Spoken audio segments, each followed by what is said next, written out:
tardes a todos. Es un gozo poder estar aquí con muchos de vosotros, muchas caras conocidas, no solo de aquí de la iglesia, sino también, como ha dicho Juan Pablo, de otras iglesias. Y traigo saludos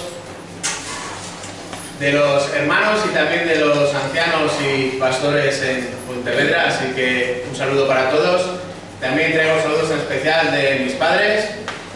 Y bueno, ya sabéis que mi padre se transforma de Despeñaperros para abajo, le sale el gen ese que lleva arrastrando de los abuelos de Granada, y me dijo lo mismo: que no se te olvide que de ahí son tus genes. Y yo, sí, padre, así que bueno, es un gozo poder estar aquí con vosotros, y sobre todo gracias a los ancianos y los pastores también por esta invitación en aniversario, 39 aniversario, un aniversario que celebramos por la gracia de Dios. Así que bueno, sin más, ¿por qué vamos a estudiar este tema? Esta quizás debe ser la primera pregunta que tenemos que responder. ¿Por qué el tema de marcados por Cristo?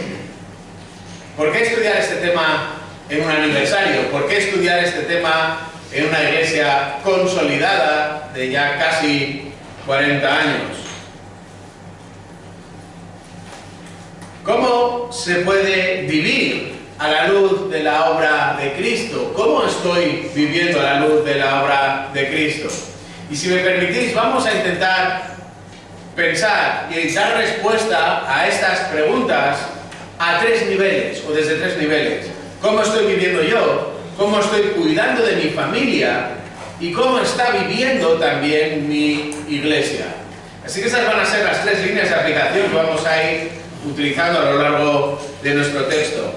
La segunda pregunta es: ¿por qué desde la carta a los colosenses? Bueno, la carta a los colosenses, su objetivo principal es dar a conocer a Cristo. Y concretamente la carta a los colosenses nos da dos aspectos esenciales de Cristo. Por un lado nos habla de la supremacía de Cristo, y por otro lado de la suficiencia también de Cristo. Dos S's que se combinan juntas. Y la pregunta es: ¿cómo me afecta esta supremacía de Cristo? Cristo es superior a todo. ¿Y cómo me afecta esta suficiencia de Cristo? No necesito añadir nada más salvo Cristo a mi vida. ¿Cómo me afecta a mí? ¿Cómo afecta a mi familia? ¿Y cómo afecta a mi iglesia? Y lo interesante de la carta a los colosenses, es que es una carta. Y en ocasiones tenemos que pensar bien ante lo que estamos. ¿Qué implica que sea una carta? ¿Qué suponía que los hermanos que se reunían en Colosas recibiesen una carta que escribía Pablo? Son cartas, en primer lugar, que son privadas y no son cartas oficiales. Es decir, no tenían el bombo de una carta que te enviaba un rey, que te enviaba el César o que te enviaba una autoridad, pero era una carta que era privada. Ahora, es una carta privada, pero no es una carta personal. Es decir, todas estas cartas son abiertas, incluso algunas como las de Colosenses, las podemos etiquetar como circulares. Si recordáis, en el capítulo 4 de Colosenses, versículo 16, dice que después de haber leído esta carta, enviadla también a los hermanos en la Odisea, para que ellos la lean y vosotros leedla, que también he enviado a la Odisea. Por eso se llaman cartas circulares, porque tenían que dar una vuelta por varias iglesias a la vez. O incluso, como en el caso de las cartas pastorales, son cartas que en este caso Pablo estaba escribiendo a los pastores en distintas iglesias para que las leyesen, pero luego también tenían que ser leídas en público para que los propios hermanos que formaban parte de la iglesia escuchasen y entendiesen lo que Pablo estaba recordando a sus propios pastores. Así que son cartas que tienen un enfoque práctico, son cartas que también tienen un enfoque teórico o teológico, y el ejemplo más claro sería la carta a los Efesios, capítulos del 1 al 3, donde tenemos toda la teología, capítulos del 4 al 6, donde tenemos toda la práctica, es decir, toda la aplicación de esta teología. No son cartas oficiales, pero son cartas que tienen autoridad. Y en cierto modo aquí lo que tenemos el privilegio de estar sentados en un ladito de la iglesia de Colosas y poder leer esta carta que Pablo escribe a los hermanos en Colosas. En cierto modo es como si Pablo hubiese descolgado el teléfono y estuviese hablando directamente con los hermanos en Colosas. Y muy interesante que además esta carta también forma parte de las cartas que Pablo escribe desde la prisión. En algunos comentarios, en algunos libros vais a encontrar que se refieren a ellas como las epístolas carcelarias o las cartas desde la cárcel, y es porque Pablo está preso en Roma. Estamos al final del libro de los Hechos, donde vemos que después de haber apelado a César, finalmente, después de un viaje un poquito movido, por fin llega a Roma, y la ley romana dice que tiene que esperar un periodo de 2 años a que aquellos que tienen este litigio contra él se presenten y traigan la acusación delante de César, que por así decirlo es el último subterfugio legal al que pueden acudir. Y Pablo está en lo que nosotros hoy en día llamaríamos un arresto domiciliario. Es decir, está en una casa que él tiene que alquilar, que él tiene que mantenerse sin poder salir de ella, estando encadenado 24 horas al día a los soldados romanos, en este caso la legión personal de César, lo que hoy serían la UIP, los mejores de los mejores. Y es ahí cuando escribe 4 cartas: Efesios, Filipenses, Colosenses y también la carta a Filemón. Y estas 3 primeras además forman un subgrupo que son las cartas cristológicas, donde en cierto modo lo que hace el apóstol Pablo es subir este diamante que es Cristo y le da 3 vueltas, por así decirlo, con cada una de estas cartas. Y concretamente en esta, lo que está hablando es de la superioridad y la suficiencia de Cristo. Ahora, ¿qué estaba sucediendo en Colosas para que Pablo tenga que escribir esta carta y recordarles la superioridad y la suficiencia de Cristo? Colosas era una ciudad que estaba en el valle de Frigia, unos 160, 180 kilómetros al este de Éfeso, en lo que hoy es la Turquía continental, dentro hacia el valle, un valle que era fértil, un valle muy fértil, que tenían olivos, más o menos como aquí, no tan buenos, pero también tenían uvas e incluso también producían higos. Y Colosas se había especializado, además de en todo este mercadeo, también por la manera en la que ellos tenían las lanas. De hecho, era muy conocido el rojo de Colosas. Era un tinte especial que ellos habían creado y que era muy apreciado fuera de Colosas cuando se vendía. Entonces es una ciudad fértil, en un valle fértil. Es una ciudad que también tiene otras 2 ciudades al lado que le están comiendo un poquito en la popularidad, pero aquí Dios en su providencia decide plantar una iglesia, y es una iglesia que está siendo atacada. Está siendo atacada básicamente por 2 realidades. Por un lado están los gnósticos, aquellos que querían añadir a Cristo. Es decir, Cristo es parte de la salvación. Cristo es parte de la solución. Pero tenemos que añadir algo más. Está un conocimiento especial que tenemos los más sabios. Tenemos que alcanzar ese grado de sofía, de sabiduría. Y para esto tienes que ser iluminado. Necesitas un conocimiento superior a Cristo. Cristo es un peldaño en esta escalera para llegar al conocimiento. Estaban recibiendo estos ataques de herejías que estaban minando la superioridad y la suficiencia de Cristo. Esto por un lado. Y por otro, estaban, en este caso, los judaizantes, aquellos que estaban queriendo añadir a la obra de Cristo realidades que Cristo ya había superado del Antiguo Testamento y de la ley de Moisés. Así que este es un poco el caldo de cultivo, no muy alejado a lo que tenemos hoy en día en nuestras iglesias, donde estamos teniendo presiones de fuera y en ocasiones también de dentro para minar la superioridad y la suficiencia de Cristo y apoyarnos en otras realidades históricas del pasado en lugar de lo que dice la palabra y en lugar del Cristo de la palabra. Así que ese es el motivo por el cual vamos a estar viendo desde la carta a los Colosenses la importancia de vivir vidas marcados por Cristo. Marcados por Cristo. ¿Cómo vivir a la luz de la obra de Cristo? Y van a ser 3 sesiones. La primera, en esta tarde, vamos a ver tu identidad en Cristo, o cómo Cristo marca tu identidad.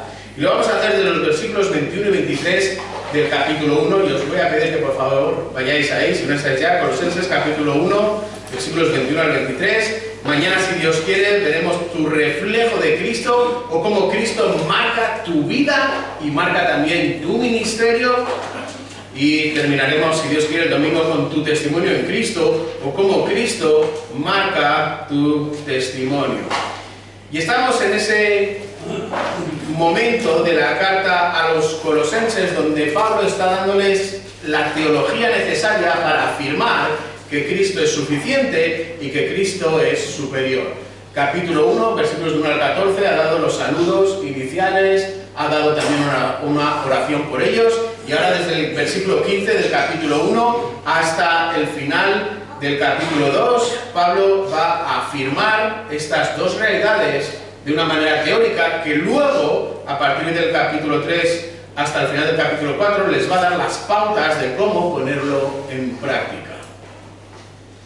Así que la idea y la respuesta que tenemos que dar es cómo vivir a la luz de la obra de Cristo. ¿Cómo afecta, bueno, mañana sábado, cómo afecta el lunes Cristo a tu vida? ¿Cómo afecta el martes Cristo a tu vida? ¿Cómo afecta a Cristo a tu vida si eres esposa, si eres esposo? ¿Cómo afecta a tu vida si eres un estudiante? ¿Cómo afecta a tu vida si estás viudo, si estás viuda? ¿Cómo afecta a tu vida si eres un niño? ¿Cómo afecta a tu vida si ya eres un abuelo? Todas estas realidades, empleado, desempleado, estudiante, es lo que tenemos que pensar y es lo que tenemos que buscar. Y responder a la pregunta de si estás marcado por Cristo o estás marcado por cosas secundarias o en ocasiones por cosas terciarias. ¿La suficiencia y la superioridad de Cristo son evidentes en tu vida? ¿La suficiencia y la superioridad de Cristo son evidentes en la vida de tu familia? ¿La suficiencia y la superioridad de Cristo son las marcas de tu iglesia? Fijaros, el ganado se marca para saber a qué ganadero pertenece. Los libros llevan el nombre para que nadie se equivoque. Si te regalaban un balón de pequeño, no sé vosotros, yo lo primero que hacía era poner mi nombre para que ni mis hermanos me lo tocaran, ni cuando lo llevaba al cole alguno se confundiera y se llevase un balón que no era suyo. Y si te fijas a tu alrededor, todo está marcado. Los supermercados tienen nombre, las calles tienen nombre, las plazas tienen nombres, la ropa que llevas tiene nombre, los coches que conducimos tienen nombre, las Biblias les ponemos nuestro nombre para que tampoco nadie se confunda y se las lleve. Y las marcas son importantes. Y tenemos muchos ejemplos. Y no tenemos que tampoco perder mucho tiempo en citar. Coca-Cola. Una marca, una bebida que nace en 1886 y que tiene un tipo de letra exclusivo y un tipo de forma de botella exclusivo que todo el mundo es capaz de reconocer. Un logo que no ha cambiado casi en 200 años y que es capaz de ser reconocido. Esas marcas que vemos y que reconocemos en Coca-Cola o en otro tipo de productos, ¿las vemos en Cristo en nosotros? ¿Las vemos en Cristo en nuestra familia? ¿Las vemos en Cristo en nuestra iglesia? Y sin más, vamos al capítulo 1 de Colosenses. Vamos a comenzar en el versículo 13 para coger un poco el contexto de lo que Pablo está diciendo, y vamos a leer hasta el versículo 23, aunque nos vamos a centrar en los versículos 21 y 23, pero cogemos estos versículos para tomar el contexto. Colosenses capítulo 1, versículo 13, estoy leyendo desde la versión de las Américas, y dice así: porque Él, refiriéndose a Cristo, nos libró del dominio de las tinieblas y nos trasladó al reino de su Hijo amado, en quien tenemos redención, el perdón de los pecados. Él es la imagen del Dios invisible, el primogénito de toda creación, porque en Él fueron creadas todas las cosas, tanto en los cielos como en la tierra, visibles e invisibles, ya sean tronos o dominios o poderes o autoridades, y todo ha sido creado por medio de Él y para Él. Versículo 17. Y Él es antes de todas las cosas, y en Él todas las cosas permanecen. Él es también la cabeza del cuerpo, que es la Iglesia. Y Él es el principio, el primogénito de entre los muertos, a fin de que Él tenga en todo la primacía. Porque agradó al Padre que en Él habitara toda la plenitud, y por medio de Él reconciliar todas las cosas consigo, habiendo hecho la paz por medio de la sangre de su cruz. Por medio de Él, repito, ya sean las que están en la tierra o las que están en los cielos. Y aunque vosotros, y estos son nuestros versículos, antes estabais alejados y erais de ánimo hostil, ocupados en malas obras, sin embargo, ahora Él os ha reconciliado en su cuerpo de carne mediante su muerte, a fin de presentaros santos, sin mancha e irreprensibles delante de Él. Versículo 23, nuestro último versículo: si en verdad permanecéis en la fe, bien cimentados y constantes, sin moveros de la esperanza del Evangelio que habéis oído, que fue proclamado a toda la creación debajo del cielo, del cual yo, Pablo, fui hecho ministro. Que el Señor bendiga su palabra. Y fijaros, en estos versículos vamos a encontrar dos efectos reales y presentes por los que debes confiar en la superioridad y suficiencia de Jesús. Dos efectos reales y presentes por los que debes confiar en la superioridad y suficiencia de Jesús. Y el primero es un cambio radical. Un cambio radical, versículos 21 y 22. Y el segundo va a ser una seguridad total, versículo 23. Y esta sección que Pablo está escribiendo, hay muchos comentaristas, muchos eruditos que ven cómo Pablo ha tomado parte de lo que aparentemente era un himno conocido en las iglesias en el siglo I, y lo está tomando como referencia para escribir esta sección de la carta a los colosenses. Y este himno lo que hace es abonar la base para explicar la superioridad y la suficiencia de Jesús.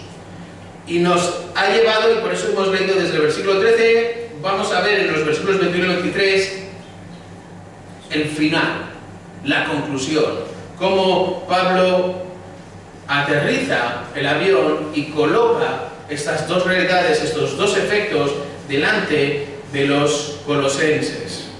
Y estos dos efectos nos van a llevar a observar un cambio radical. Un cambio radical, pero antes quiero que observemos ciertas cosas que hemos leído en estos versículos. Fijaros cómo Pablo enfatiza el vosotros y cómo cambia el objeto de su discurso pasando de Cristo a vosotros. Si os fijáis, en los versículos anteriores, desde el versículo 13, podéis contar las veces que ha escrito Pablo o que se ha referido a Él, de Él, por Él, para Él. Y sin embargo, ahora al llegar al final, versículos 21 a 23, cambia los sujetos y empieza a hablar de vosotros. Una cosa es Cristo, lo que Cristo está haciendo, lo que Cristo ha hecho, lo que Cristo ha logrado, y cómo estas realidades tienen una realidad evidente en vosotros. Y esto es lo que Pablo está enfatizando ahora. Si os habéis fijado también en el versículo 21, Pablo comenzaba con el antes y después nos va a llevar al ahora. Hay una realidad anterior y hay una realidad presente que Pablo quiere remarcar. Y también, a pesar de que estamos en la parte de la carta que podemos llamar de teología, Pablo está dando realidades que son presentes y que son tangibles y que no está hablando de cosas espirituales para sabios, para aquellos que están preparados, para aquellos estudiados, sino que está hablando de realidades que son presentes y que deben llevarse a cabo precisamente en la iglesia. Y esto es lo que estamos observando también en estos versículos. Un cambio radical. Un cambio radical, ¿por qué? Porque tu pecado te había alejado.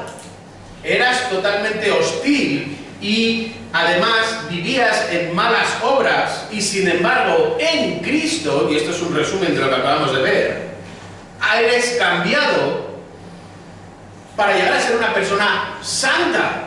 ¿Qué significa una persona santa? Una persona apartada, alejada, completamente ajena a estas realidades anteriores. Una persona que hemos leído que es sin mancha, irreprensible. ¿Y todo esto quién lo ha logrado? ¿Lo has logrado tú? ¿Lo he logrado yo? ¿Tu padre? ¿Tu madre? Todo esto es obra de Cristo. Es la obra de Cristo. Por eso es importante centrarnos en la suficiencia y también en la superioridad de Cristo. Suficiencia y superioridad de Cristo que nos ha mostrado anteriormente en la creación, versículos del 15 al 17, y que después nos ha mostrado también esa superioridad y esa suficiencia en medio de la iglesia, versículos 19 y 20, para hacernos ver que Cristo es la cabeza de la iglesia. Y esto lo estamos últimamente olvidando, queridos hermanos. Cristo es la cabeza de la iglesia. Ningún hombre es la cabeza de la iglesia. Cristo es la cabeza de la iglesia. Cristo es el principio, Cristo es el primogénito de entre los muertos. Cristo es la totalidad de Dios, Cristo es su preeminencia, Cristo es el que realiza la reconciliación que Dios busca con sus hijos, y esa reconciliación se produce única y exclusivamente por medio de Cristo. Por eso el versículo 21 comienza con este "y aunque vosotros". Y no son palabras baladís. Y aunque vosotros, este "y" une estas dos secciones anteriores de los versículos, la realidad de Cristo en la creación, la realidad de Cristo en la iglesia, y ahora esto tiene una transición a vosotros. Y vosotros. Y este "vosotros" está colocado de una manera que está enfatizando a todos y cada uno de los que estáis escuchando esta carta que se estaba leyendo a la iglesia en Colosas. Vosotros, todos y cada uno de vosotros, queridos colosenses. Todos y cada uno de vosotros, recordad vuestro antes. Recordad vuestro antes. Y ahora quiero que recuerdes tu antes. Cuando Juan Pablo estaba diciendo que si tuviese que presentarme tendría que utilizar un folio muy grande, estaba pensando ahí, bueno, ¿cuántas cosas del antes podríamos escribir en ese folio? A lo mejor necesitamos más de un folio. ¿Cómo era el antes? ¿Cómo fue tu antes? ¿Cómo fue mi antes? Mi antes era como de los hermanos en Colosas. Estabais alejados. Esta era mi realidad. Estabais alejados. Pero no alejados. En mi caso estaba bien alejado. Muy alejado. Y ese es un verbo que solo utiliza Pablo. En todo el Nuevo Testamento. Lo utiliza en 3 ocasiones. Una aquí y 2 en la carta a los Efesios. En la carta a los Efesios y en la carta a los Colosenses son 2 cartas gemelas. Así que él es el único que cierra y nos puede dar todo el rango de significado de este estar alejados. Y este estar alejados implica estar completamente fuera del amparo de Dios. No porque Dios te haya alejado, sino porque tú has hecho todo lo posible que había en tu mano para caminar lo más alejado de Dios. En otras palabras, estabais alienados, separados, alejados por vuestro propio esfuerzo. Cada uno de los pasos que dabais conscientemente era en contra de Cristo. En otras palabras, no existía ningún tipo de armonía con Cristo. Si Cristo estaba en la orquesta, tú estabas tocando en otro tono, en otro compás, en otro ritmo, e incluso estabas tocando otra pieza musical completamente diferente. Estabais alejados. Estaba alejado.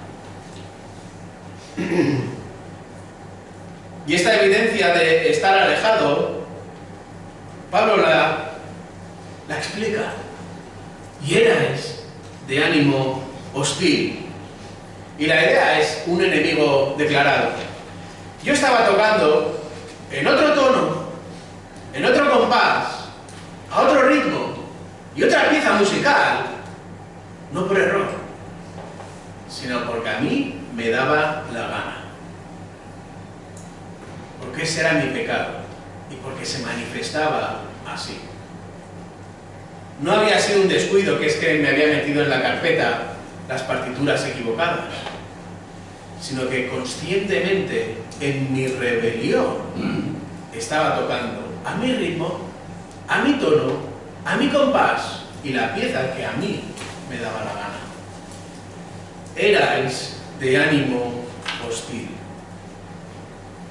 Y esto impregnaba todo mi ser.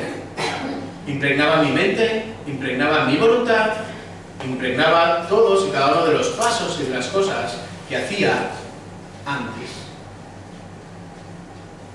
Erais de ánimo hostil. Y cuando estás alejado y eres de ánimo hostil, lo normal es que en tu vida abunde lo que Pablo nos presenta, las malas obras. Las malas obras. Una idea similar a Judá, en el reino del sur, que estaba viviendo en el exilio y estaba viviendo de una manera completamente opuesta a lo que Dios quería. Hasta el punto que luego se acaba el exilio en Babilonia y no vuelven. Y se quedan. Porque están tan a gusto en una tierra completamente ajena, viviendo de espaldas a Dios. Estas son las malas obras. Este músico en la orquesta que está tocando a otro tono, a otro compás, otra pieza musical, un absoluto desastre. Nos recuerda que Pablo está hablando de la esfera del pasado, del antes. Antes de ser salvado por Dios en Cristo. Antes de que Dios tomase la iniciativa para salvarte y hacerlo a través de la persona de Cristo. Antes de que este Cristo superior y suficiente, creador y sustentador, eterno y soberano, resucitado, te salvara. Y aquí podemos hacer una pequeña pausa y volver a las preguntas. ¿Estás viviendo todavía en el antes? ¿O tu realidad anterior ha sido superada? Si alguno de los que estáis aquí todavía estáis en el antes, viviendo alejados de Dios, siendo de ánimo hostil, practicando malas obras, tocando en otro tono, en otro compás, a otro ritmo, otra pieza completamente diferente a la que Cristo está tocando en esta orquesta, es el tiempo de venir a Cristo. Y es el tiempo de venir a Cristo arrepentido. Yo soy el pan de vida y el que viene a mí no tendrá hambre y el que cree en mí nunca tendrá sed. Juan 6:35. Cristo es el único camino para la salvación. Por eso tienes que venir a Cristo. Y si ya estás en Cristo, ¿cuál es tu realidad? Tu realidad es lo que Pablo explica ahora en el versículo 22.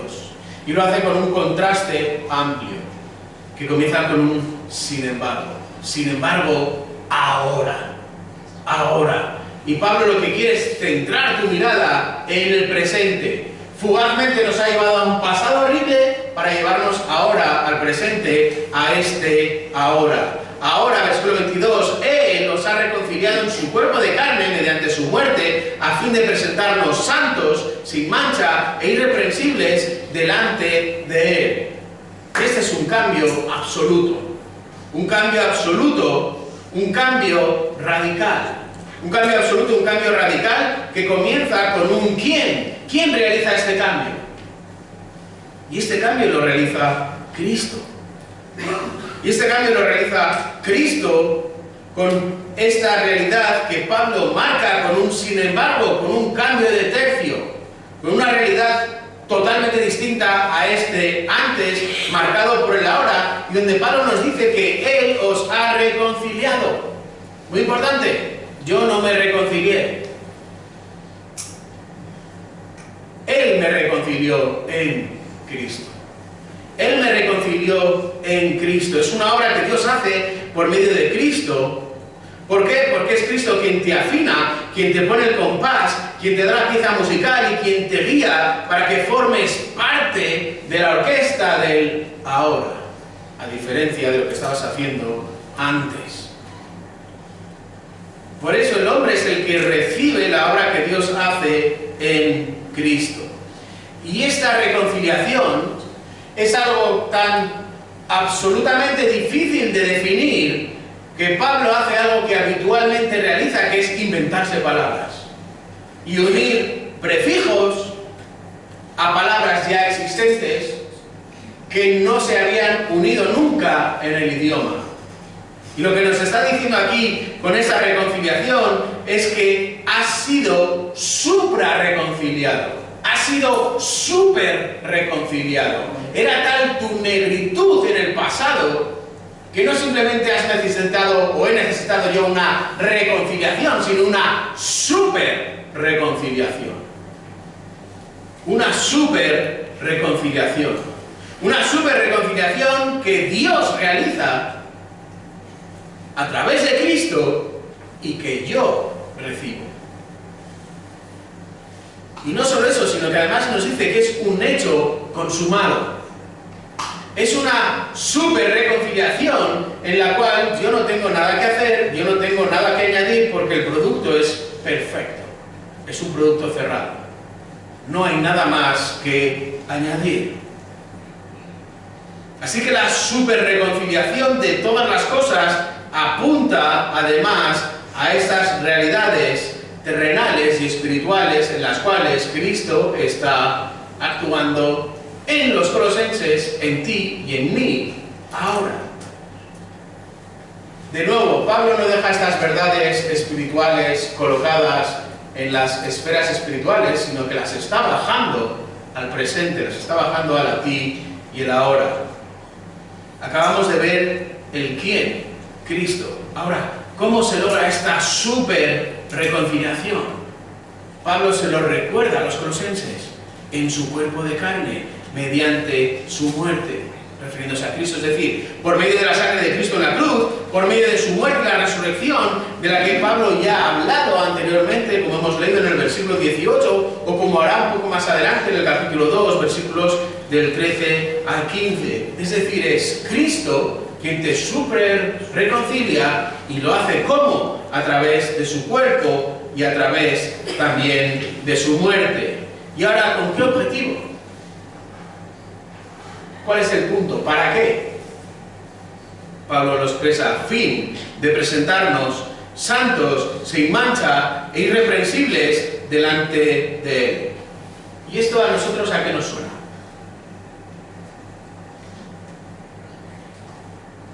¿A qué nos suena? A nosotros hoy en el siglo XXI no nos suena a nada. A nada. ¿Qué les recordaba a los colosenses en el siglo I? Cuando los colosenses escuchan santos, sin mancha, irreprensibles, automáticamente ¿dónde se iba su mente?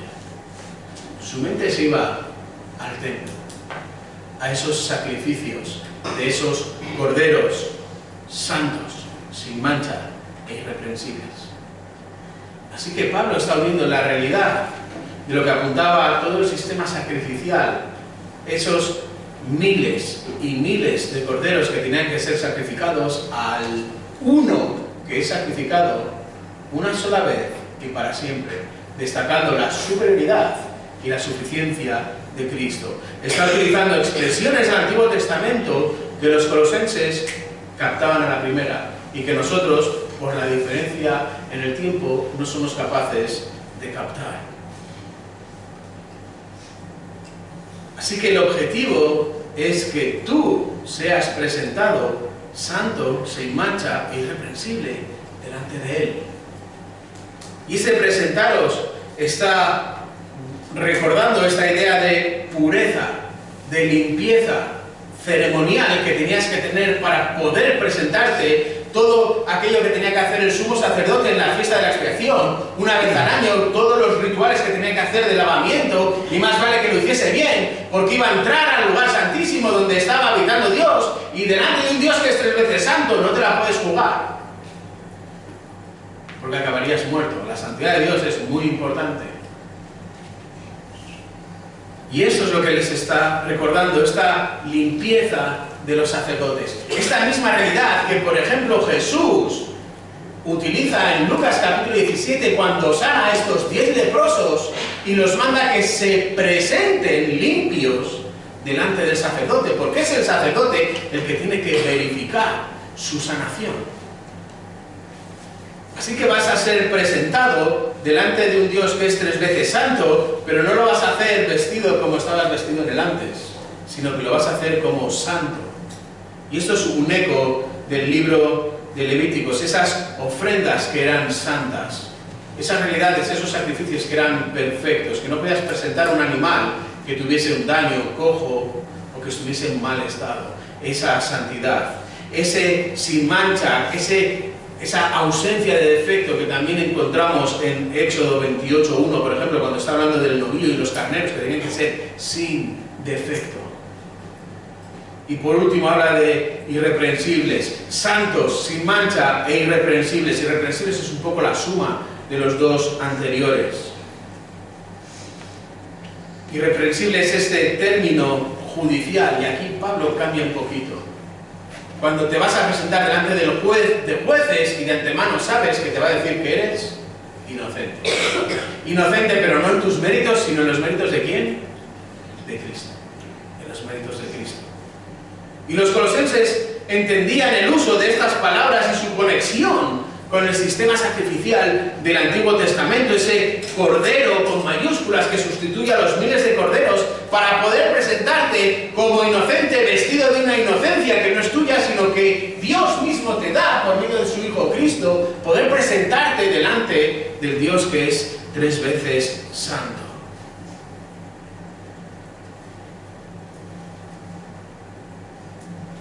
Pero el punto de Pablo que le está recordando a los colosenses es que esto no es una realidad futura. Esto no es solo algo que va a pasar en la eternidad. Esto no es algo simplemente que va a suceder en el momento en el que mueras o seamos arrebatados y estemos en la presencia de Dios, que entonces seremos declarados irreprensibles. Sino que esta misma realidad, ¿dónde tiene ahora un eco? En el presente.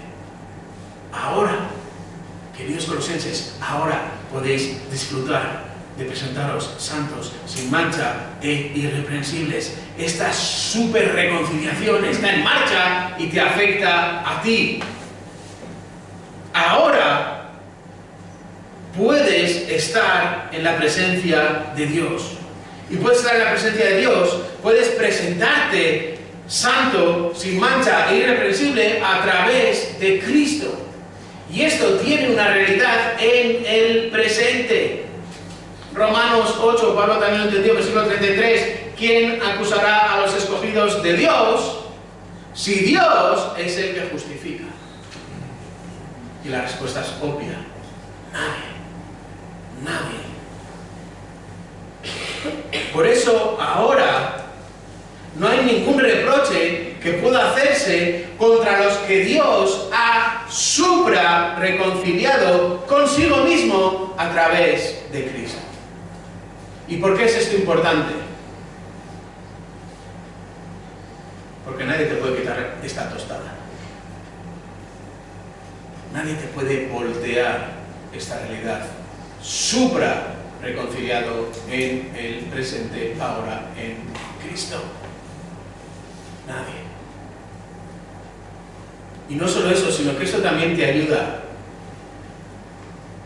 a ese pecado con el que estás peleando. Esa situación que en ocasiones tú mismo no te perdonas a ti mismo y que tienes que recordarte que Dios la ha clavado en la cruz en Cristo.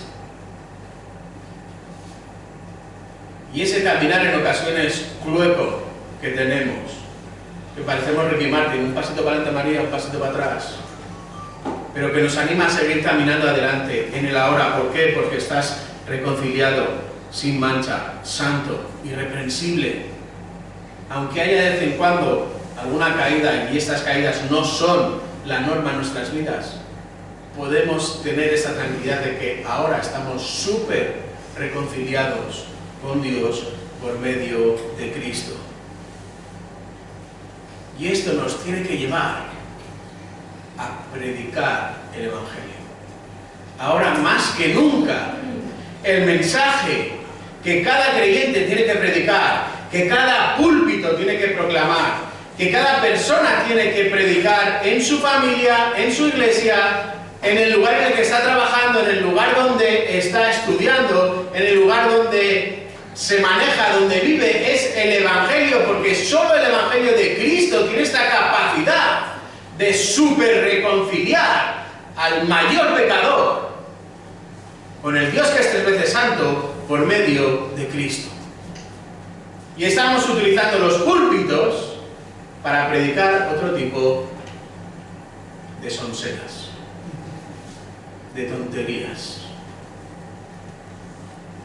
donde lo importante es Cristo. Y estamos perdiendo de vista la importancia y la centralidad de Cristo. Predica el Evangelio de Cristo. Y en segundo lugar, vive el Evangelio de Cristo. Olvídate de otras tonterías. Vive en santidad. Vive en agradecimiento a Cristo por su obra. Vive reconociendo tu pasado perdonado y la super reconciliación que gozas en el presente ahora, y sobre todo la que gozarás en la eternidad en Cristo. Por eso hemos visto el quién, el cómo y con qué objetivo. Existe un antes y existe un ahora completamente diferente en Cristo, y esto es un cambio radical. Y esta es la primera, o el primero de los dos efectos reales y presentes por los que debes confiar en la superioridad y suficiencia de Jesús. Pero hay un segundo. Hay un segundo precioso. Si este os ha parecido precioso, mirad el segundo. Una seguridad total. ¿Existe la posibilidad de caer? ¿Existe la posibilidad en mi vida de volver al antes? ¿Puedo desentonar? ¿Puedo perder el ritmo? ¿Puedo ser expulsado de la orquesta en la que Cristo me ha colocado súper reconciliado? ¿Me puedo caer del ahora y del futuro eterno en Cristo?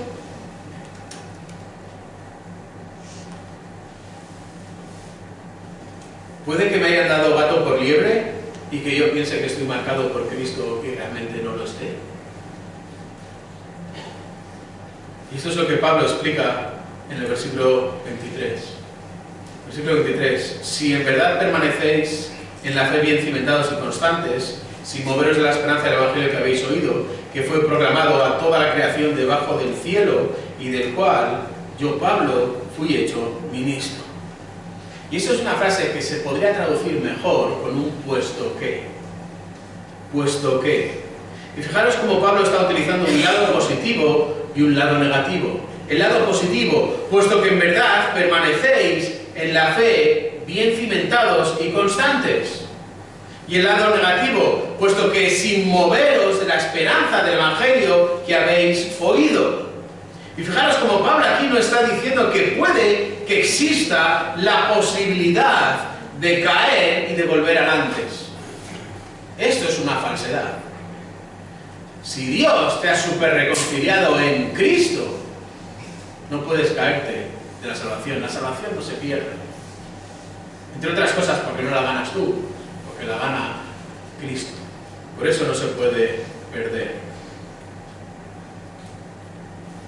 Pero por eso Pablo realmente lo que hace es atornillar, asegurar, cimentar la seguridad de los colosenses de una manera total y de una manera absoluta.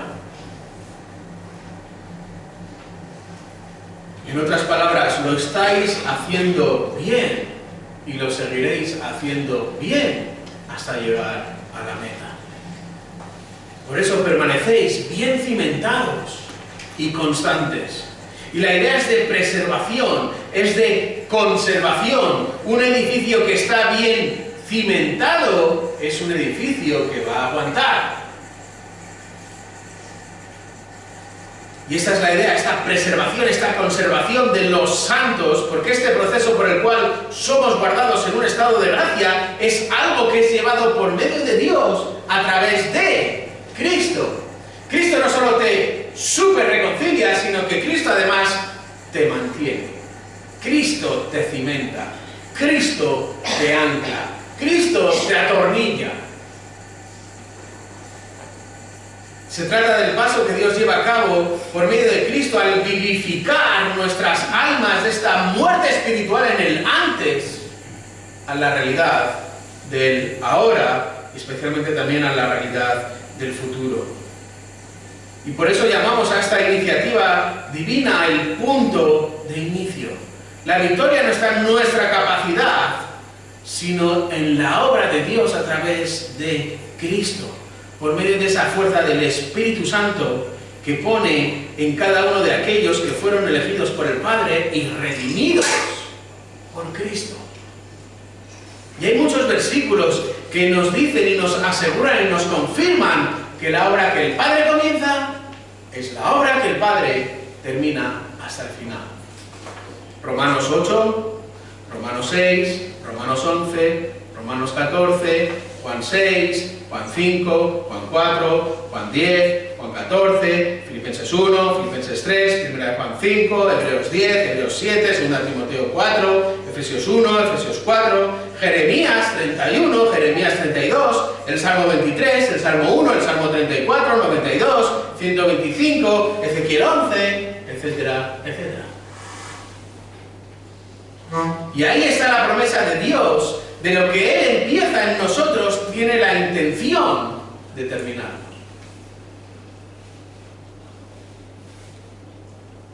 Permanecéis bien cimentados y constantes en la fe. En la fe. Por eso Pablo les recuerda la importancia de permanecer bien cimentados y constantes en la fe. Y por eso, queridos colosenses, os tengo que recordar que estos ataques que estáis sufriendo, estos ataques que en ocasiones vienen desde fuera de la iglesia, estos ataques que en ocasiones vienen desde dentro de la iglesia, que no os minen de vuestra seguridad en Cristo. Al igual que un edificio debe estar bien cimentado, vuestra fe también tiene que estar bien cimentada en Cristo. Por eso no os dejéis engañar por otras enseñanzas.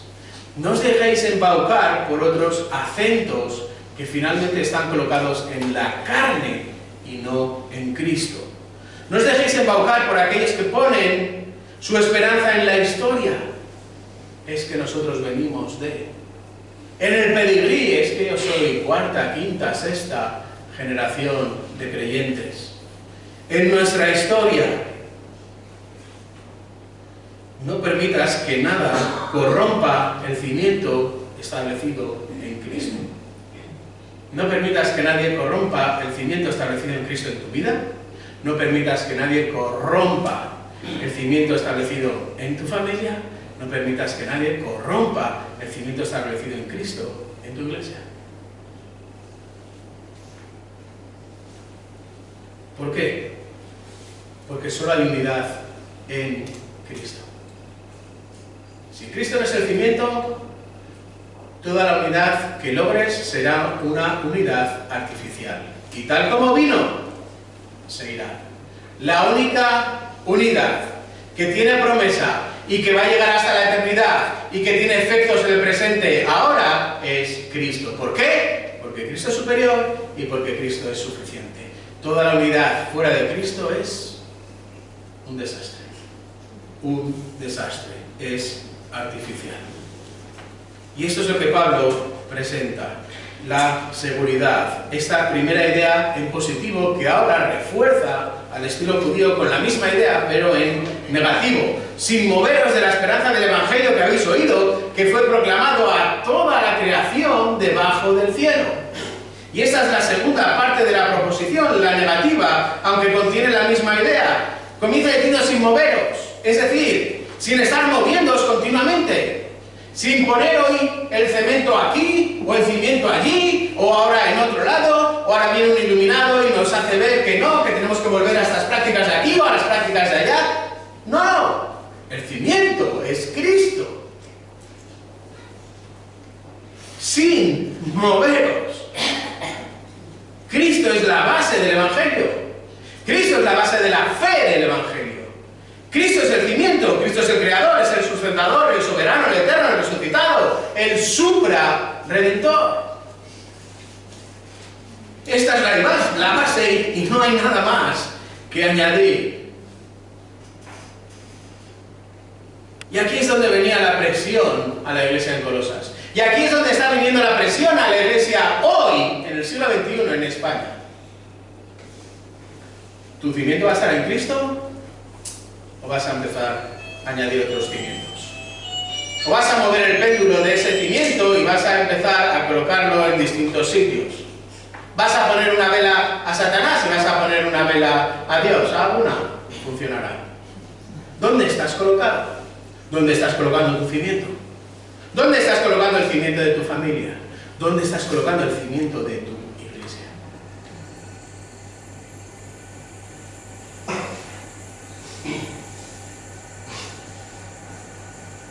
Por eso Pablo termina diciendo que la esperanza del Evangelio que habéis oído y que fue proclamada a toda la creación debajo del cielo.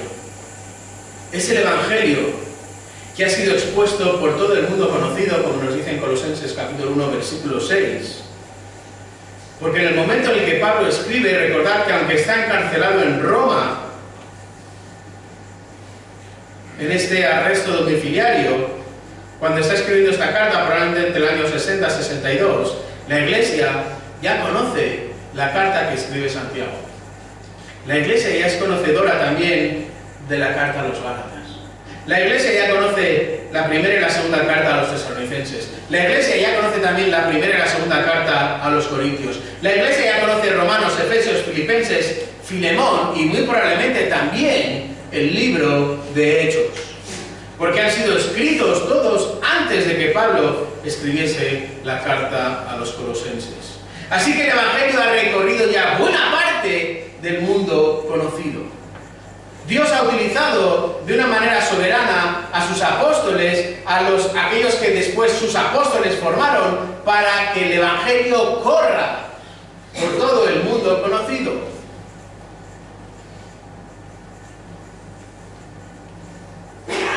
Y este Evangelio tiene una esfera donde se pasa de la teoría a la práctica, donde el conocimiento pasa a la acción, donde la cabeza manda a caminar a los pies, donde el Evangelio pasa de un conocimiento intelectual a poder ser vivido. Por eso el Evangelio puro produce un fruto constante en todo el mundo. Y da igual que fueras a la iglesia en Colosas, da igual que fueses a Roma, da igual que fueses a Tesalónica, el fruto era el mismo, porque el cimiento era el mismo. Y esto es importante, y Pablo lo subraya por dos motivos.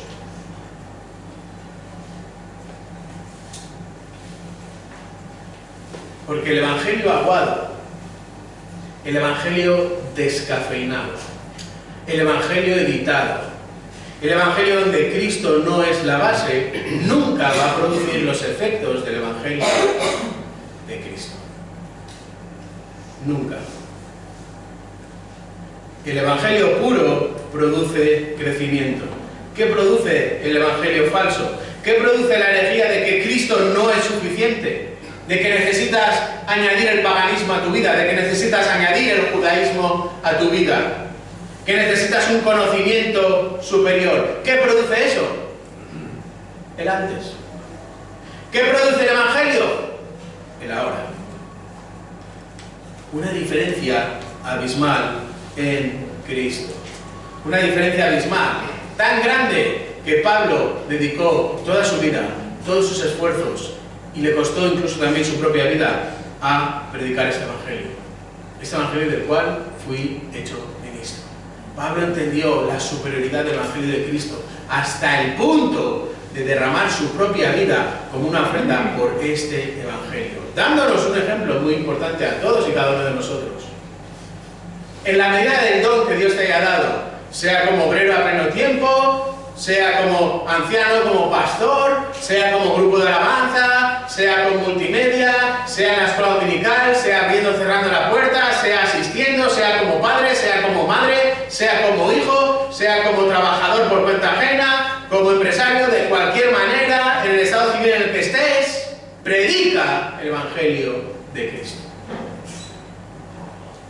Predica el Evangelio de Cristo.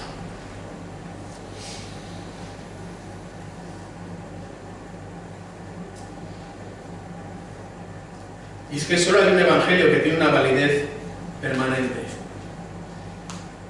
Y los hermanos en Colosa lo saben. Y ahora nosotros también lo sabemos. No hay nada que añadir al Evangelio de Cristo. El Evangelio es la propia seguridad total.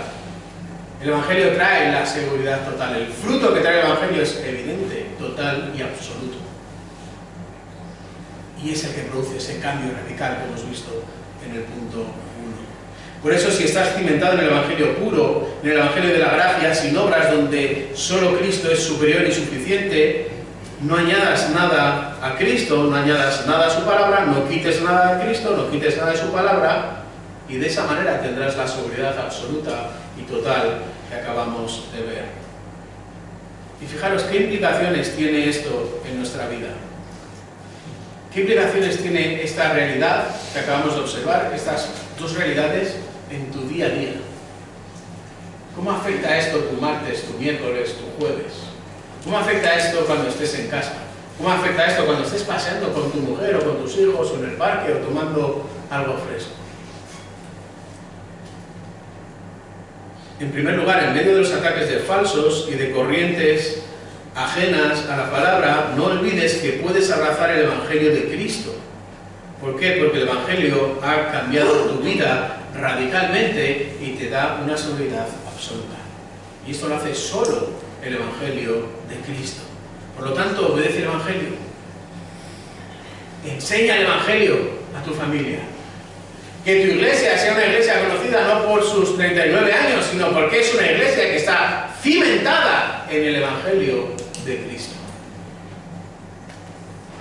En segundo lugar, no solo abraza el Evangelio, sino predica el Evangelio. Y creo que ya lo he repetido como 400 veces, que tienes que predicar el Evangelio. Porque de puertas para afuera se necesita, de puertas para adentro también se necesita. Pero tú necesitas el Evangelio, tu familia necesita el Evangelio y tu iglesia necesita el Evangelio. Y tenemos que recordarnos estas cosas de una manera constante. Predica el Evangelio, porque el Evangelio es el único capaz de realizar estos cambios del antes a la hora.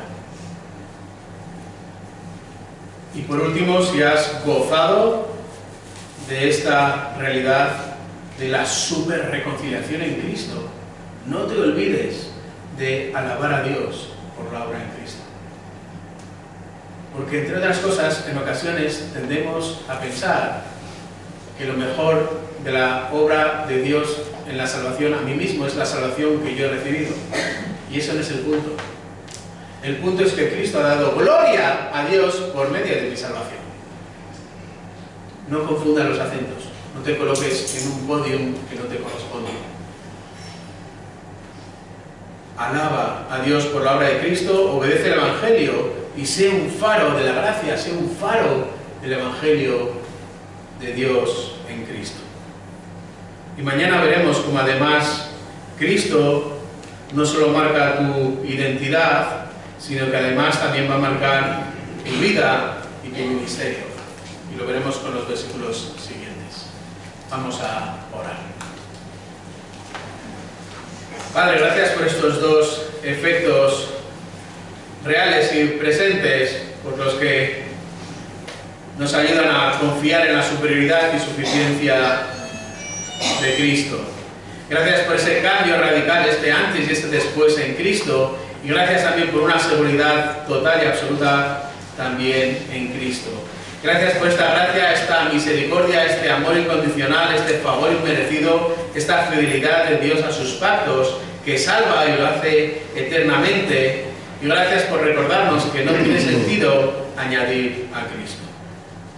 Y que esto, Padre, sea una realidad en mi vida, la vida de mi familia y también en mi iglesia, y todo para tu gloria. En el nombre de Jesús. Amén. Amén.